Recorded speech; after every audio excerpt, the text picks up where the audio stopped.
اعوذ باللہ من الشیطان الرجیم بسم اللہ الرحمن الرحیم۔ یہ ہماری سورہ بقرہ چل رہی ہے اور دوسرے پارے کا رکوع نمبر 16 ہے۔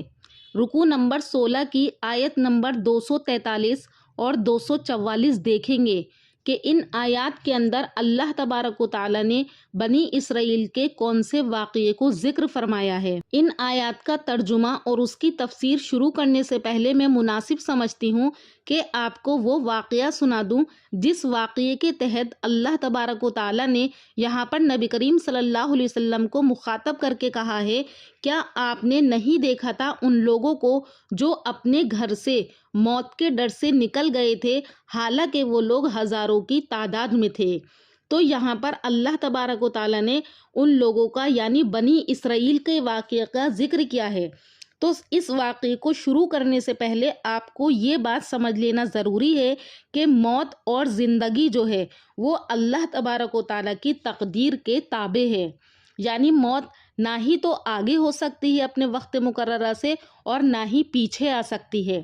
جنگ اور جہاد میں جانا یہ کوئی موت کا سبب نہیں ہے کہ اگر کوئی انسان جہاد میں جائے گا تو وہ قتل ہی ہو جانا ہے، اور بزدلی سے جان چرانا وہ موت سے بچنے کا ذریعہ نہیں ہے، بلکہ موت جہاں آئے گی، جس جگہ آئے گی، وہ اس کا کیا ہے، وقت مقرر ہے۔ تو یہاں پر اللہ تبارک و تعالیٰ نے بنی اسرائیل کی ایک جماعت کی طرف اشارہ کیا ہے کہ بنی اسرائیل کی کوئی ایک جماعت ایک شہر میں بستی تھی، وہاں پر کوئی سخت وبا، طاعون وغیرہ پھیل گیا اور یہ لوگ تقریباً 10,000 کی تعداد میں تھے، یعنی ایک چھوٹا سا گاؤں ہوگا یا پھر کوئی ایک بستی ہوگی جس کے اندر بنی اسرائیل کی جماعت رہتی تھی اور یہ لوگ تقریباً 10,000 کی تعداد میں تھے۔ تو یہ لوگ گھبرا اٹھے اور انہیں لگا کہ یہ جو وبا طاعون پھیلی ہے، اس کے پھیلنے کی وجہ سے یہ ہمیں بھی لگ جائے گی اور ایسا نہ ہو کہ ہم اس کی بیماری کی وجہ سے ہم لوگ کیا ہیں، مر جائیں یا ہمیں موت آ جائے۔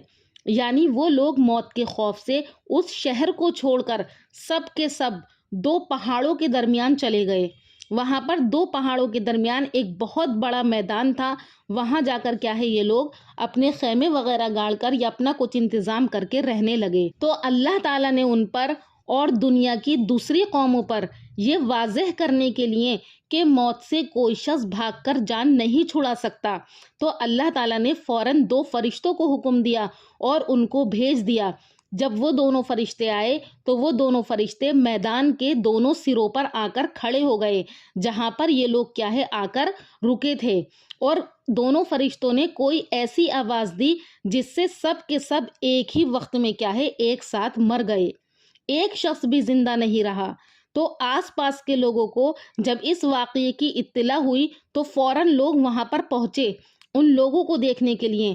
تو لوگوں نے دیکھا اتنے بہت سارے لوگ ہیں، یعنی 10,000 انسانوں کے کفن اور دفن کا ایک ساتھ انتظام کرنا آسان نہیں تھا، اس لیے لوگوں نے ان کے گرد ایک احاطہ کھینچ کر ایک خطیرہ جیسا بنا دیا۔ ان سب کی لاشیں اس گھیرے کے اندر کیا ہے، گل گئیں، سڑ گئیں، ہڈیاں ان کی وہیں پر پڑی رہ گئیں۔ اس طرح سے بہت سارا کیا ہے، زمانہ گزر گیا۔ ایک زمانہ دراز کے بعد بنی اسرائیل کے ایک پیغمبر جن کا نام حزقیل بتلایا گیا ہے، یعنی حضرت حزقیل علیہ السلام کا گزر اس مقام پر سے ہوا، ان 2 پہاڑوں کے درمیان پر سے ہوا۔ تو انہوں نے دیکھا کہ وہاں پر جگہ جگہ انسانی ہڈیوں کے ڈھانچے بکھرے ہوئے ہیں، تو وہ دیکھ کر بہت زیادہ حیرت میں رہ گئے۔ تو پھر اللہ تعالیٰ نے جب وہ حیرت میں ہوئے تو اللہ تعالیٰ نے وحی کے ذریعے سے ان لوگوں کا پورا واقعہ حضرت حزقیل علیہ السلام کو سنا دیا کہ یہ لوگ موت کے ڈر سے، ان کی بستی کے اندر ایک وبا پھیل گئی تھی، تو موت کے ڈر سے یہ لوگ یہاں پر آ کر کیا ہے، بس گئے تھے۔ تو حضرت حزقیل علیہ السلام نے یہ ساری بات سن کر اللہ تعالیٰ سے دعا کی کہ یا اللہ تو ان لوگوں کو پھر سے زندہ فرما دے۔ تو اللہ تعالیٰ نے ان کی دعا قبول فرمائی اور انہیں حکم دیا گیا کہ آپ ان شکستہ ہڈیوں کو اس طرح خطاب فرمائے، یعنی اللہ تعالیٰ نے کہا ٹھیک ہے میں ان کو زندہ کر دیتا ہوں، لیکن آپ ان کو خود مخاطب فرمائیں کہ اے پرانی ہڈیوں، اللہ تمہیں حکم دیتا ہے کہ ہر جوڑ کی ہڈی اپنی جگہ جمع ہو جائے۔ پیغمبر کی زبان سے اللہ تعالیٰ کا حکم ان ہڈیوں نے سنا اور ان کے حکم کی کیا ہے، تعمیل کی۔ بہرحال ایک آواز پر ہر انسان کی ہڈیاں اپنی اپنی جگہ لگ گئیں۔ پھر حکم ہوا کہ اب ان کو یہ آواز دو، یعنی اللہ تعالیٰ نے پھر حضرت حزقیل علیہ السلام سے کہا کہ اب تم ہڈیوں کو یہ کہو کہ اللہ تعالیٰ تمہیں حکم دیتا ہے کہ تم اپنا گوشت پہن لو اور پٹھے اور کھال کیا ہے سب کو درست کر لو۔ یہ کہنا تھا کہ ہڈیوں کا ہر ڈھانچہ ان کو دیکھتے دیکھتے ایک مکمل لاش بن گئی۔ پھر حکم ہوا کہ اب اے حزقیل علیہ السلام آپ روحوں کو مخاطب کر کے فرمائیے کہ اے روحو، تمہیں تمہارا رب حکم دیتا ہے کہ اپنے اپنے کیا ہے بدنوں میں لوٹ آؤ۔ یہ آواز دیتے ہی ان کے سامنے ساری لاشیں کیا ہے زندہ ہو کر کھڑی ہو گئیں۔ سبحان اللہ۔ اور حیرت سے وہ لاشیں کیا ہیں، یعنی وہ لوگ جب زندہ ہو گئے تو حیرت سے چاروں طرف دیکھنے لگے اور سب کی زبانوں پر یہ تھا کہ سبحانک لا الہ الا انت، اے اللہ تیری ذات پاک ہے، بے شک تیرے علاوہ کوئی نہیں ہے اور نہ ہی یہ کیا ہے تیرے علاوہ کوئی دوسرا کر سکتا ہے۔ تو اسی واقعے کو کیا ہے قرآن نے یہاں پر بیان کیا ہے۔ اب اس واقعے کو ہم قرآن کے الفاظ کے ذریعے سے دیکھتے ہیں۔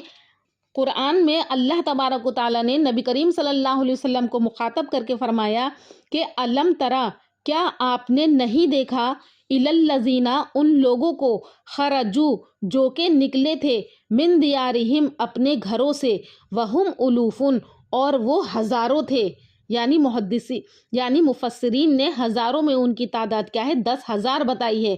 حذر الموت، موت کے ڈر سے نکلے تھے۔ کہ علم ترا الی الذین خرجو، کیا نہیں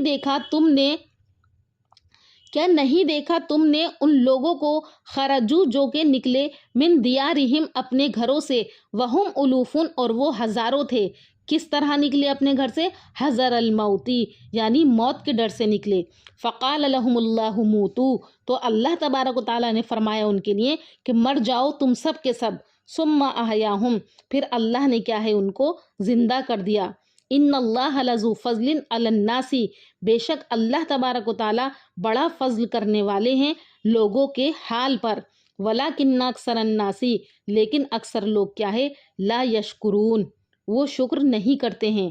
تو اس آیت کے اندر اللہ تبارک و تعالیٰ نے بنی اسرائیل کے اسی واقعے کو کیا ہے ذکر فرمایا ہے۔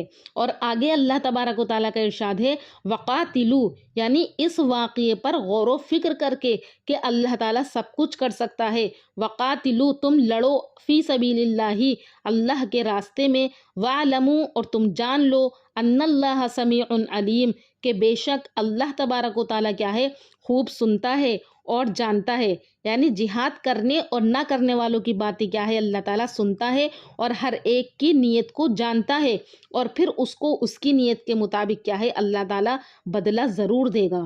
تو اس واقعے سے ہمیں یہاں پر یہ بات بھی سمجھ میں آتی ہے کہ تقدیر الہی کے مقابلے میں کوئی تدبیر کارگر نہیں ہو سکتی، یعنی اللہ کے مقابلے میں ہم اپنی طرف سے کچھ نہیں کر سکتے۔ جہاد سے یا تعاون وغیرہ سے بھاگنا جان بچانے کا ذریعہ نہیں ہو سکتا، اور نہ ہی وہاں پہ رہنا موت کا باعث ہو سکتا ہے، بلکہ موت کا ایک وقت متعین ہے، نہ اس میں کمی ہو سکتی ہے اور نہ ہی زیادتی ہو سکتی ہے۔ اور اس آیت سے دوسرا مسئلہ یہ بھی سمجھ میں آتا ہے کہ جس شہر میں کوئی وبا، مرض، تعاون وغیرہ پھیل جائے تو وہاں سے بھاگ کر دوسری جگہ جانا جائز نہیں ہے۔ نبی کریم صلی اللہ علیہ وسلم کے ارشاد میں اس پر اتنا اور اضافہ ہے کہ دوسرے لوگوں کو وہاں جانا بھی درست نہیں ہے۔ یعنی اللہ تبارک و تعالیٰ نے اس بیماری کے ذریعے سے پہلی قوموں پر عذاب نازل فرمایا ہے۔ اے لوگو، جب تم یہ سنو کہ کسی شہر میں تعاون وغیرہ یا کوئی وبائی مرض پھیل رہا ہے تو وہاں نہ جاؤ، اور اگر کسی بستی میں یہ مرض پھیل جائے اور تم وہاں موجود ہو تو وہاں سے بھاگ کر مت جاؤ۔ حضرت عمر فاروق رضی اللہ تعالیٰ عنہ ایک مرتبہ ملک شام کے ارادے سے انہوں نے سفر کیا۔ جب وہ ملک شام کی سرحد پر تبوک کے قریب پہنچے تو وہاں پہنچ کر ان کو معلوم ہوا کہ ملک شام میں سخت تعاون پھیلا ہوا ہے، اور وہ تعاون پورے ملک میں پھیل گیا ہے، جس سے ہزارہا لوگوں کی کیا ہے جانیں جا چکی ہیں۔ تو حضرت عمر فاروق رضی اللہ تعالیٰ عنہ نے جب یہ خبر سنی تو وہ وہیں ٹھہر گئے اور آپس میں مشورہ کیا کہ اس بارے میں نبی کریم صلی اللہ علیہ وسلم کا کیا حکم ہے۔ تو صحابہ نے بتایا تو صحابہ میں سے حضرت عبد الرحمن بن عوف رضی اللہ تعالیٰ عنہ نے بتایا کہ میں نے نبی کریم صلی اللہ علیہ وسلم کا طاعون کے متعلق یہ ارشاد سنا ہے کہ یہ ایک عذاب ہے جو پچھلی امتوں کو دیا گیا ہے، اس کا کچھ حصہ باقی رہ گیا ہے، اب اس کا یہ حال ہے کہ کبھی یہ چلا جاتا ہے اور کبھی کیا ہے واپس آ جاتا ہے۔ تو جو شخص یہ سنے کہ فلاں زمین پر یہ عذاب آیا ہوا ہے تو اس کو چاہیے کہ وہ اس خطے یا زمین میں نہ جائے، اور جو شخص اس زمین میں یا اس بستی میں پہلے سے موجود ہو تو وہ طاعون سے بھاگنے کے لیے وہاں سے نہ نکلے۔ جب حضرت عمر فاروق رضی اللہ تعالیٰ عنہ نے یہ حدیث سنی تو اپنے رفقا کو واپسی کا حکم دے دیا کہ یعنی سب کے سب وہیں ٹھہرے رہیں، آگے نہ جائیں۔